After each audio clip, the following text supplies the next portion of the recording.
السلام عليكم ورحمة الله تعالى وبركاته. بسم الله الرحمن الرحيم. وعن أبي مالك الأشجعي النبي رضي الله تعالى عنه أن رجلا أتى النبي صلى الله عليه وسلم رسول الله كيف أقول حين يسأل ربي قال قل اللهم اغفر لي وارحمني وعافني وارزقني ويجمع أصابعه إلا الإبهام فإن هؤلاء تجمع لك دنياك وآخرتك. رواه مسلم. அபு மாலிக் அல் அஷ்ஜஇ ரலியல்லாஹு தஆலா அன்ஹு அவர்கள் அறிவிக்கிற ஹதீஸ், ஒரு மனிதர் பெருமானார் ரசூலே கரீம் ஸல்லல்லாஹு அலைஹி வஸல்லம் அவரிடத்தில் வருகை தந்தார். கேட்டார், யார் ரசூலல்லாஹ், என்னுடைய ரப்பிடத்தில் நான் துஆ கேட்கிற போது எதை கேட்க வேண்டும், எதை அல்லாஹ்விடத்தில் முறையிட வேண்டும்? பெருமானார் ரசூலே கரீம் ஸல்லல்லாஹு அவர்கள் பகிர்ந்தார்கள், குல், நீ கேளு, அல்லாஹும்ம ஃபிர்லி, இறைவா என்னுடைய பாவத்தை மன்னித்துக்கள், வரஹம்னி எனக்கு கருணை காட்டு, வஆஃபினி எனக்கு நல்ல ஆரோக்கியத்தை தான், வர்சுக்னி எனக்கு ஹலாலான ரிஸ்கை தான் என்று சொன்ன பெருமானார் ரசூலே கரீம் ஸல்லல்லாஹு அவர்கள் தங்களுடைய விரல்களை மடக்கினார்கள். பெருவிரல், அந்த கட்டை விரலை தவிர இந்த 4 விஷயங்களை நீ முக்கியமாக கேள் என்று மடக்கி காண்பித்தார்கள். இப்போ இன்னஹாவுலாயி, இந்த 4 விஷயங்கள் உமக்கு கிடைத்து விட்டால் தஜ்மூலக்க துனியாக்க வ ஆகிரத்துக்க, உனக்கு துனியாவும் கிடைத்துவிடும் ஆகிரத்தும் கிடைத்துவிடும் என்று சொன்னார். இந்த 4 வாசகங்களும் துனியாவையும் ஆகிரத்தையும் ஒன்று சேர்க்கக்கூடியதாக இருக்கிறது என்று சொன்னார்கள். என்னுடைய பாவத்தை மன்னித்துக்கொள், அல்லாஹ் மன்னித்து விட்டால் வேறு என்ன கவலை, மறுமை நன்றாக ஆகிவிடும். வரஹம்னி, கருணை காட்டியா அல்லாஹ், அல்லாஹ்வுடைய கருணை இல்லாமல் இந்த உலகத்தில் நாம் ஜீவிக்க முடியுமா? வஆஃபினி, இந்த உலகத்தில் வாழ்கிற போது நாம் உடல் ஆரோக்கியத்தோடு நலத்தோடு சுகத்தோடு வாழ வேண்டும் அல்லவா, அதையும் கேட்க வேண்டும். வர்சுக்னி, ரிஸ்கை கேட்க வேண்டும். அல்லாஹ்தானே ஹுவர் ரஸாக்குல் குவத்தில் மத்தீன் என்று அல்லாஹ் சொல்கிறான். வௌவ ஹைருர் ராசிக்கின் என்று அல்லாஹ் சொல்கிறான். ரிஸ்க் அளிப்பவர்களிலே மிக சிறந்தவன் அல்லாஹ்தான் என்று அவரிடத்தில் தானே நாம் கேட்க முடியும். எனவே மறவாமல் நாம் கேட்க வேண்டிய 4 விஷயங்கள், அல்லாஹும்ம ஃபிர்லி வரஹம்னி வஆஃபினி வர்சுக்னி. இந்த பாடத்தினுடைய தலைப்பே அல்லாஹ்விடத்தில் முக்கியமாக நாம் உடல் ஆரோக்கியத்தை கேட்க வேண்டும் என்பது தான். என்ன காரணம், இன்றைய உலகிலே நிறைய பேர் உடல் நலம் குன்றி போயிருக்கிறார்கள், சுகவீனப்பட்டு சிரமப்படுவதை நாம் கண்கூடாக பார்க்கிறோம். நன்றாக இருக்கிறார்கள், திடீரென்று அவர்களுக்கு வாதம் ஏற்படுகிறது,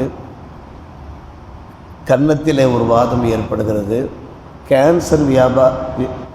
கேன்சர் நோயிலே பலரும் துன்பப்பட்டு கொண்டிருக்கிறார்கள், அல்சர் வியாதி. அதை தாண்டி வாரந்தோறும் 2 நாட்களாவது கிட்னி பிரச்சனையின் காரணமாக டயாலிசிஸ் செய்கின்ற ஒரு நிலைமை.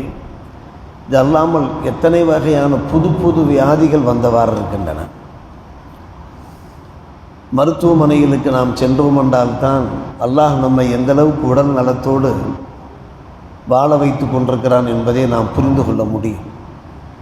அங்கே இருக்கக்கூடிய பேஷண்ட்டுகள், நோயாளிகள் துன்பப்படுவதை, சிரமப்படுவதை பார்த்து நம்முடைய உள்ளமெல்லாம் உருக ஆரம்பித்துவிடும்.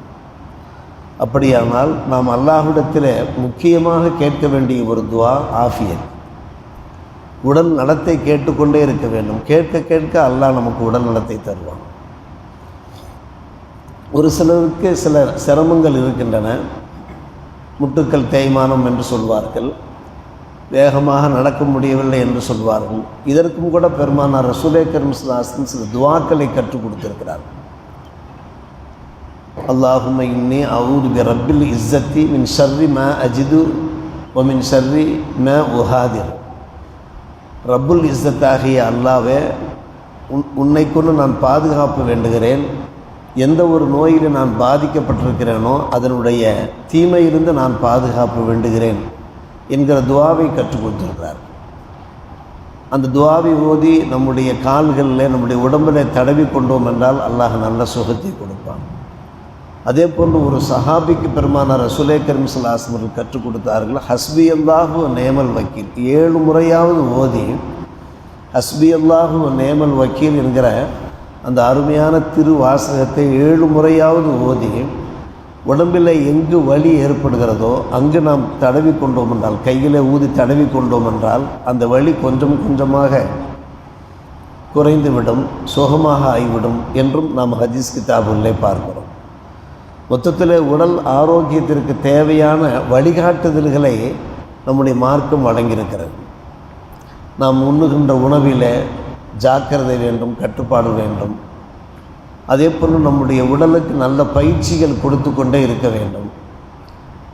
அது தேக பயிற்சியாக இருக்கலாம், அல்லது வணக்க வழிபாடுகள் மூலமாக அல்லாஹ் நமக்கு உடல் நலத்தை, ஆரோக்கியத்தை தருகிறான். நாம் சமீபத்தில் கேட்டிருப்போம், அமெரிக்காவில் ஒரு கண்டுபிடிப்பு என்னவென்றால், ஒரு கர்ப்பஸ்திரீ அவருடைய பிரசவம் சுகப்பிரசவமாக அமைய வேண்டுமென்றால், இலகுவான முறையிலே குழந்தை வெளியே வர வேண்டுமென்றால் அவர் அத்தஹியாத் இருப்பிலே அதிகமாக இருக்க வேண்டும். அத்தஹியாத் இருப்பிலே இருப்பதோடு எந்த அளவுக்கு நெற்றியை கொண்டு போய் நிலத்திலே வைக்கிறாரோ நிச்சயமாக அவருக்கு சுகப்பிரசவம் ஏற்படும் என்று ஆய்வாளர்கள் தெரிவித்திருக்கிறார். அந்த வணக்க வழிபாட்டைத்தான் இஸ்லாம் நமக்கு கற்றுக் கொடுத்திருக்கிறது. அத்தஹியாத் இருப்பிலே கர்ப்பிணி பெண்கள் அதிகமாக இருக்க வேண்டும். அதே போன்று சஜிதா அதிகமாக செய்ய வேண்டும். வேலை தொழுது கொண்டிருந்தால் போதுமானது, நஃபிலான வணக்க வழிபாடுகளில் ஈடுபட்டு கொண்டிருந்தால் போதும். இது அனுபவபூர்வமான உண்மை. இஸ்லாம் எதை சொல்லித் தருகிறதோ அதை ஆய்வாளர்கள் உறுதிப்படுத்துகிறார்கள், கன்ஃபார்ம் பண்ணுகிறார்கள். என்று பார்க்கிற போது நம்முடைய இஸ்லாம் நீங்கள் உடல் ஆரோக்கியத்தை பேணுங்கள் என்று சொன்னதோடு மட்டுமல்லாமல் எப்படி பேண வேண்டும் என்கின்ற வழிகாட்டுதல்களையும் வழங்குகிறது. அல்லாஹ்விடத்திலே நாம் அதிகமாக கேட்க வேண்டியது உடல் ஆரோக்கியம். பாங்கு சொல்லப்பட்ட உடனே நாம் பள்ளிவாசலுக்கு வருகின்றோம், சுன்னத்தான வணக்கங்களில் ஈடுபடுகிறோம். சில நிமிடங்கள் இருக்கின்றன இகாமத்து சொல்வதற்கு. அந்த நேரத்தில் கேட்கிற துவா கபூலாகும். சில நிமிடங்கள் கேட்கிற துவாவே கபூலாகும். பெருமானார் ரசூலே கரீம் ஸல்லல்லாஹு அலைஹி வஸல்லம் சொன்னார்கள், அத்வாவு லா யுரத்து பைனல் இகாமா பைனல் அதானி வல் இகாமா. அதானுக்கும் இகாமத்துக்கும் இடையிலே கேட்கிற துவா ஒருபோதும் தட்டப்பட மாட்டாது, மறுக்கப்பட மாட்டாது என்று பெருமானார் ரசூலே கரீம் ஸல்லல்லாஹு அலைஹி வஸல்லம் அவர்கள் உரைத்த போது சஹாபிகள் கேட்டார்கள், யார் ரசூலல்லாஹ், ஃபமாதா நகூலு, அந்த நேரத்தில் நாங்கள் என்ன துவா கேட்கலாம்? துவா மறுக்கப்படாது, தட்டப்படாது என்று தாங்கள் எங்களுக்கு உபதேசம் செய்யறீர்களே, என்ன துவா கேட்கலாம்? நபிகள் நாயகம் பதில் உரைத்தார்கள், சலுல்லாஹல் ஆஃபியா ஃபித் துன்யா வல் ஆகிரா, உலகிலே மறு உலகிலேயும் நீங்கள் ஆஃபியத்தை கேளுங்கள் என்று சொன்னார். கேட்க வேண்டிய தேவைகள் எத்தனையோ இருக்கிறது, ஆனால் நீங்கள் முக்கியமாக கேட்க வேண்டிய துவா ஆஃபியத். அதிலும் குறிப்பாக இன்றைய காலகட்டத்தில் நாம் உண்ணுகின்ற உணவுகளில் நிறைய தீமைகள் இருக்கின்றன. அதை நாம் சமாளித்துத்தான் சாப்பிட்டு கொண்டிருக்கிறோம். அந்த உணவுகள் மூலமாக நமக்கு எந்த ஒரு நோய் நொடிகளும் வந்துவிடக்கூடாது. நம்ம ஆஃபியத்தை கேட்க வேண்டும்.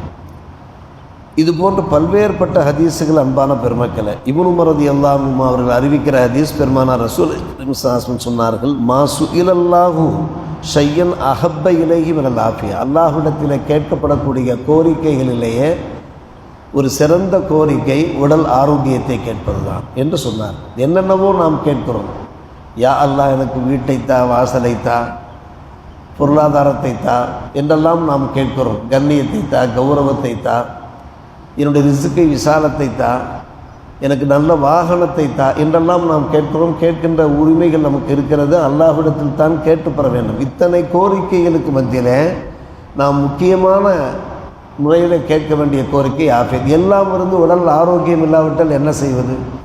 எல்லாம் இருந்து உடல் ஆரோக்கியம் இல்லாவிட்டால் என்ன செய்வது? நாம் நன்றாகத்தான் இருக்கிறோம், சுகமாகத்தான் இருக்கிறோம் என்று நம்பிக்கொண்டிருக்கிறார்கள். திடீரென்று உயிர் பிரிந்து விடுகிறது, ஹார்ட் அட்டாக் வந்து விடுகிறது. இன்றைக்கு ஹார்ட் அட்டாக் என்பது சர்வ சாதாரணமாக ஆகிவிட்டது. ஃபங்க்ஷன்களில் சென்று கலந்து விட்டு வருகிறார்கள், வீட்டுக்கு வந்த உடனேயே உயிர் பெறுகிறார்கள் என்றால் நொடியிலே நிமிடத்தில் உயிர் பெறுகிறார்கள். சற்று முன்னாலே அவர்கள் குதூகலமாக இருக்கிறார்கள், அவர்கள் சந்தோஷமாக இருக்கிறார்கள், ஆனால் அடுத்த சில நிமிடங்களில் இறந்து போகிறார்கள் என்றால் மறைமுகமான வியாதிகளும் நம்முடைய உடம்பில் இருந்து கொண்டிருக்கிறது, நமக்கே தெரியாதவாறு இருந்து கொண்டிருக்கிறது. நாம் கேட்க வேண்டியது ஆஃபியத்து தான். எனவே அல்லாஹ்விடத்தில் நாம் வைக்கின்ற கோரிக்கைகளிலேயே அல்லாஹுக்கு மிக பிரியமான கோரிக்கை. நபி அவர்கள் என்ன சொல்கிறார்கள் பாருங்கள், அல்லாஹுக்கு மிக பிரியமான கோரிக்கை அவனிடத்தில் ஆஃபியத்தை கேட்டு பெறுவது, உடல் நலத்தை கேட்டு பெறுவது. ஆயிஷா ரலியல்லாஹு அன்ஹா அவர்கள் அறிவிக்கிற ஹதீஸ், நான் பெருமானார் ரசூலே கரீம் ஸல்லல்லாஹு அலைஹி வஸல்லம் இடத்தில் சுவால் செய்தேன், அரஐத்த இன் அலிம்து லைலத்துல் கத்ரி மா அகூலு ஃபியா, எந்த இரவு லைலத்துல் கத்ர் என்று எனக்கு தெரிகிறது, அந்த இரவிலே கேட்கிற துஆ கபூலாகும் என்று தாங்கள் கூறுகிறீர்கள், நான் என்ன கேட்க வேண்டும்? பெருமானார் ரசூலே கரீம் ஸல்லல்லாஹு அலைஹி வஸல்லம் பதிலளித்தார்கள், கூலி நீ கேட்க வேண்டியது அல்லாஹும்ம இன்னக அஃபூன் துஹிப்புல் அஃவ ஃபஅஃபு. அந்த ஒவ்வொரு ரம்ஜான்லையும் நாம் கேட்கிறோம். அஃபுவையும் கேட்க வேண்டும், ஆஃபியத்தையும் கேட்க வேண்டும். எப்போதெல்லாம் அஃபு பாவ மன்னிப்பை கேட்கிறோமோ அப்போதெல்லாம் ஆஃபியத் உடல் நலம். ஒரு பக்கம் அல்லாஹ் நம்முடைய பிழைகளை பொறுக்க வேண்டும், மறுபக்கம் நமக்கு நல்ல உடல் நலத்தை தர வேண்டும். எனவே நாம் உடல் நலம் பாதுகாக்கப்பட என்னென்ன உழைப்புகளில் ஈடுபட வேண்டுமோ, என்னென்ன முயற்சிகளில் ஈடுபட வேண்டுமோ அதையும் நாம் செய்ய வேண்டும். நான் செய்கின்ற முயற்சிகள், நான் எடுக்கின்ற அந்த உழைப்புகள் மூலமாக யா அல்லாஹ் எனக்கு உடல் நலத்தை இறுதி மூச்சு வரை எனக்கு செஹத் சலாமத்தை ஆஃபியத்து தா என்று கேட்க வேண்டும். முத்தாய்ப்பாக சொல்கிறார்கள், அந்த ருக்குனை யமான் இருக்கிறது காபத்துல்லாவில், ருக்குனை யமானிலிருந்து ஹஜர் அஸ்வதிற்கு செல்வார்கள், சற்று தூரம் தான். அப்படி செல்கிற போது தான் ரப்பனா ஆத்தினா ஃபித் துன்யா துவா ஓதுகிறார். ரப்பனா ஆத்தினா ஃபித் துன்யா, ரப்பனா ஆத்தினா ஃபித் துன்யா ஹசனா வஃபில் ஆஹரா ஹசனா வக்கினா அதாபன்னார் வாதுகின் ஜன்னத்த மஅல் அபரார் யா அசீஸ் யா கஃபார் யா ரப்பல் ஆலமீன் என்ற துவாவோடு லட்சக்கணக்கான ஹாஜிமார்கள் கேட்கிற துவா, அல்லாஹும்ம இன்னி அஸ்அலுக்கல் அஃப்வ வல் ஆஃபியத்த வல் முஆஃபாத்த தாயிமா ஃபித்தீனி வல் ஆஹரா இன்னக அலா குல்லி ஷைஇன் கதீர். காரணம், அந்த இடத்துல கேட்கிற துவாவுக்கு 80,000 மலக்குமார்கள் ஆமீன் சொல்வதாக ஹதீஸ் ஷரீஃபிலே பார்க்கிறோம். அங்கே அவர்கள் எதை கேட்கிறார்கள்? ஆஃபியத்தை கேட்கிறார், உடல் நலத்தை கேட்கிறார். எனவே உடல் நலம் பாதுகாக்கப்பட நாம் என்னென்ன முயற்சிகள் உழைப்புகள் செய்ய வேண்டுமோ, நம்முடைய உடலை பாதுகாப்பாக நாம் பேண வேண்டுமோ பேண வேண்டும். அத்தோடு நாம் அல்லாஹ்விடத்தில் அந்த வரத்தை கேட்டு பெறுவதற்கும் வாய்ப்பு இருக்கிறது. அல்லாஹ் யாரெல்லாம் நோய்வாய்ப்பட்டிருக்கிறார்களோ அவர்களுக்கு நல்ல சுகத்தை தந்து நாமும் நம்முடைய இறுதி மூச்சு வரை செஹத் சலாமத் ஆஃபியத்தோடு வாழ்வதற்கு நல்லொரு புரிவானாக. வாஹிர் தாவானா அல்ஹம்துலில்லாஹி ரப்பில் ஆலமீன்.